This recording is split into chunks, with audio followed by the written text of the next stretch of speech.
Ka Samla Bahun nongrum kala job kum kemis Meghalaya, kat ba ka Samla fortunate mika dekhar kum kemis tin Meghalaya arjar pusau. Ya kani kerensan open long hakas ngisat jan kalai tarik nailar arjar pusau, halariti performing hall mau ka siang, ka Samla chai valri lartang, buat ka Samla lili khar thang mau kila job, haka first but second runners up, haka ni kejinyokop kitai babrio. Ka Samla Bahun kan mikmat ya ka Meghalaya haka Miss Universe India arjar pusau, kan baka Samla chai valri bat ka Samla lili kan mikmat ya ka Meghalaya haka Miss North East araja arpusau ka banlong ha Itanagar Arunachal Pradesh haka kedan ka Miss Teen ka Samla Palei Khan bat ka Samla Nikita Nongrum kilawan haka first but second runners up ka Samla Fortunate ka bajab ya ka Miss Teen kan mikmat ya ka Meghalaya Shakaransan Miss Teen Diva ka banlong ha Jaipur Rajasthan. Ya kan ni kerensan na pensyongkun syuk-syuk da ka jingron lang menteri ka tanat jungokai ubak polling do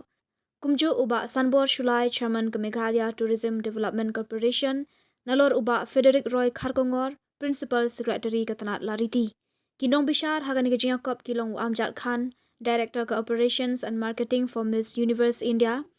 ke Arshina Sumbul Miss Grand International India Arjar Pulai, ke Divija Gambhir State Director for Miss Universe Rajasthan, but ke Miss India Multinational Arhajar Arpuway. Buat Umeli Pucho, State Director for Miss Universe Nagaland. Kabajab ya ke Miss Meghalaya Arjar Psau kala yo ya kusnam Shilak, katba kabalong baar ka yo sanpo hajar tingka, bat kabalai arpusan hajar tingka. Kala adu ha ke Miss Teen Meghalaya Arjar Psau ka yo arpusan hajar, katba kabalong baar ka yo katsan hajar, bat kabalai shipo hajar tingka.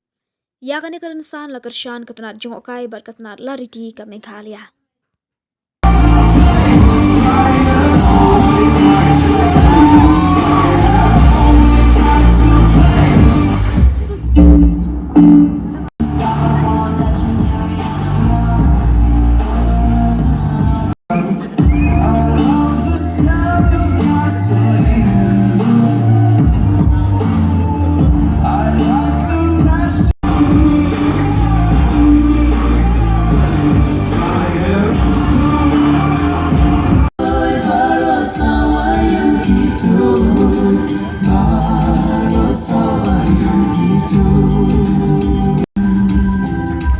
Kisha